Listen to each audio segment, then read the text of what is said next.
इसलिए 1946 में जो भूल आपने की, आपके लोगों ने और खासतौर से सरदार पटेल ने तो 1948 3 जनवरी 1948 को चिल्ला चिल्ला के बताया। मेरे गुजरात के दोस्तों, पूरे देश भर के युवाओं, आपने वो स्पीच आज मौजूद है। अरे जब हम थे, जब हमारे पैदा हुए 65 में, तब से लेकर अब तक उस स्पीच को सुनने का मौका नहीं मिला। वो आर्काइव में रखी हुई थी, क्योंकि उस वक्त तो सत्ताधारी ऐसे लोग थे, ऐसे तानाशाह थे जो आज बड़े लोकतंत्र की बात कर रहे हैं, उनके नकली वारिस कि एक प्रधानमंत्री के बेटे की एक दोस्त थी बहुत क्लोज, उनके जन्मदिन पर प्रधानमंत्री के वो साहबजादे चाहते थे कि भारतीय फिल्म इंडस्ट्री का एक बहुत प्रबल, बहुत खूबसूरत आवाज का मालिक किशोर कुमार आए और उनकी जो दोस्त हैं उसकी बर्थडे में गाना गाए। लेकिन किशोर कुमार ने कहा, मैं कोई पार्टी और शादियों में गाने वाला गवैया नहीं हूं। उसने मना कर दिया। तो गुस्से में प्रधानमंत्री के पुत्र थे भाई, सुपर प्रधानमंत्री थे, ऑल इंडिया रेडियो से किशोर कुमार के गाने न बजे, इस पे बैन लगवा दिया।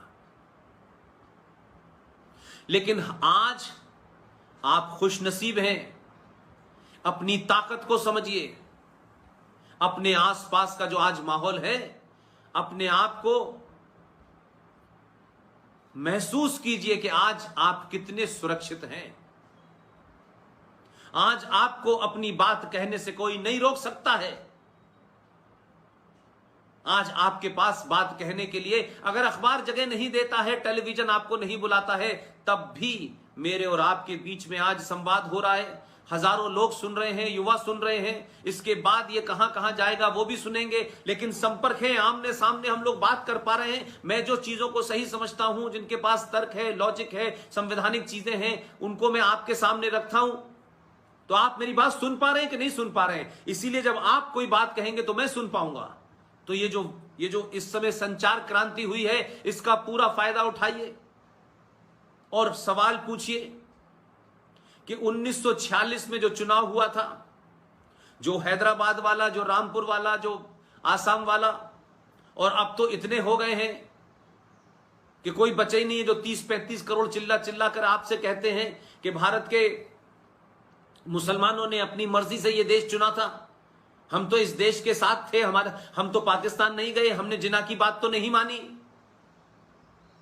उनको आईना दिखाइए, उनको उनके मुंह पे पुती हुई कालिक दिखाइए, और वो कालिक आपको अपने हाथ से पोतने की जरूरत नहीं है। जो मैं आपको तथ्य दे रहा हूं, अगर आपको मेरे दिए हुए तथ्यों पे भी अगर कोई शक है तो आप जाएं, किताबें पढ़ें, गूगल पे जाएं, 1946 के इलेक्शन के रिजल्ट को देखें और फिर उसका विश्लेषण करें।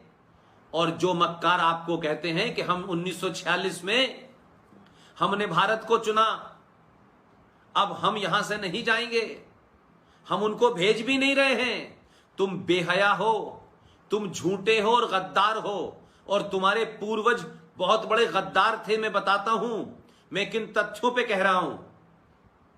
1946 में चुनाव हुआ तो उस समय कांग्रेस और मुस्लिम लीग के बीच में चुनाव हुआ। ये 1946 का चुनाव है, याद रखिएगा डेट। और उस वक्त भारत की जो केंद्रीय असेंबली थी, जिसे आज आप लोकसभा कहते हैं, उसकी 102 सीटें थी, जिसमें 30 सीटें मुसलमानों के लिए रिजर्व थी। और इसी तरीके से भारत में जो राज्य असेंबली थी उसमें अलग अलग था, हर एक की अलग अलग गिनती थी। उन सारी राज्य की असेंबलीज की सीट को अगर हम मिला दें तो वो कुल मिलाकर के 1585 थी। यानी 1585 सीटें थी सारे देश के राज्यों की असेंबली की। उन 1585 में से 492 सीटें मुसलमानों के लिए रिजर्व थी। चुनाव हुआ। चुनाव में मुस्लिम लीग का नारा क्या था और कांग्रेस का नारा क्या था? कांग्रेस कह रही थी, ये वो कांग्रेस जिसने सब कुछ चुपचाप देश को बगैर बताए पाकिस्तान बनाने की मांग को स्वीकार कर चुकी थी। बीबीसी के अपने इंटरव्यू में जवाहरलाल नेहरू आज के जमाने में आज के युवा पीढ़ी के सामने एक्सपोज हो गए।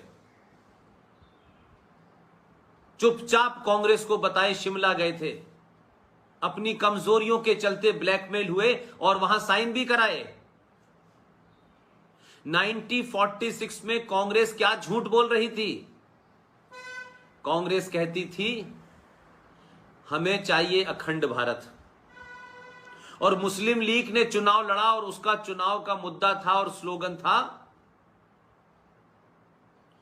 लड़ लड़ के लेंगे पाकिस्तान, मर मर के लेंगे पाकिस्तान। पाकिस्तान के हक में जो वोट देगा वो हमारा, जो पाकिस्तान के हक में वोट नहीं देगा वो गद्दार, मुसलमान। ये नारा था मुस्लिम लीग का। उस समय उत्तर प्रदेश में जो 66 मुसलमानों की सीटें रिजर्व थी उसमें से 54 सीटों पे मुस्लिम लीग जीती और बची हुई सीटों पे भी कांग्रेस का मुसलमान जीता। बॉम्बे गुजरात मिलाकर के 30 सीटें थी राज्य में, उसमें से 30 की 30 सीटें मुस्लिम लीग ने जीती और उसमें वो भी सीट थी मुंबई और गुजरात जब ज्वाइंट था उसमें वो भी सीट थी जिसे आप बायकुला के नाम से जानते हैं। वहां से मोहम्मद अली जिन्ना खड़ा हुआ था। मध्य प्रदेश में 14 में से 13 सीट मुस्लिम लीग ने जीती। महाराष्ट्र में, तमिलनाडु, केरला ये सब आते थे, 28 सीटें थी, 28 की 28 सीटें मुस्लिम लीग ने जीती। यूनाइटेड पंजाब जिसका आधा हिस्सा, जिसकी लाहौर से लेके मुल्तान, ये पूरा का पूरा जो पंजाब कहलाता था, जो अब पाकिस्तान के पास चला गया है, जहां बॉर्डर पे लाहौर और अमृतसर के बीच में बॉर्डर बना हुआ है, उस पूरे यूनाइटेड पंजाब के अंदर 86 सीटें थी, उसमें से 74 सीटें मुस्लिम लीग ने जीती। आसाम में 34 में से 31 जीती, उड़ीसा में से 4 की 4 सीटें जीती। तो उस वक्त का जो मुसलमान था 1946 में, उसने 98% मुसलमानों ने मुस्लिम लीग के इस नारे को वोट दिया कि लड़के लेंगे पाकिस्तान, मर मर के लेंगे पाकिस्तान। 98% मुसलमानों ने इस देश के पाकिस्तान बनाने के हक में वोट दिया। लेकिन कितने शुरूड और मक्कार थे। पाकिस्तान 14 अगस्त 1947 को बन गया। 2% मुसलमान यहां से नहीं गए। उनका एजेंडा था पाकिस्तान बनवा दो, और पाकिस्तान बना कहां? जहां मुस्लिम लीग थी ही नहीं, जिसे आप नॉर्थ वेस्ट फ्रंटियर पाकिस्तान कहते हैं, जिसे उसका नाम बदल के अब खैबर पख्तूनख्वा कह दिया गया है, जिसकी राजधानी पेशावर है, जहां पेशावर से आपकी फिल्म इंडस्ट्री में पृथ्वीराज कपूर, राज कपूर, ऋषि कपूर, शशि कपूर और वो पूरा कपूर, जिस कपूर खानदान में अब तैमूर पैदा हो रहे हैं, विनोद खन्ना, दिलीप कुमार, ये सब वहां से भाग के यहां आ गए थे। उसका बॉर्डर अफगानिस्तान से लगता है। उस राज्य का नाम है खैबर पख्तूनख्वा। एक राज्य है सिंध और एक राज्य है बलूचिस्तान। इन तीनों राज्यों में मुस्लिम लीग कहीं नहीं थी। इन तीनों राज्यों ने कभी मुस्लिम लीग के पाकिस्तान बनाने का समर्थन ही नहीं किया। यूपी, बिहार और इधर नॉर्थ इंडिया के मुसलमान और ये मक्कार जो है गोल टोपी लगाता है, छोटे भाई का पजामा बड़े भाई का पजामा पहन करके, कुर्ता पहन करके जो घूमता है हैदराबाद में, जो 15 मिनट का टाइम मांगता है, एक रामपुर में है जो भारत मां को डाइन कहता है, ये कभी नहीं गए। इनके बाप दादे कितने मक्कार और गद्दार और झूठे थे। और दूसरी मक्कारी देखिए कि वो तो पाकिस्तान बनवा दिया, फौज में जो मुसलमान थे वो फौजी यहां से पाकिस्तान चले गए,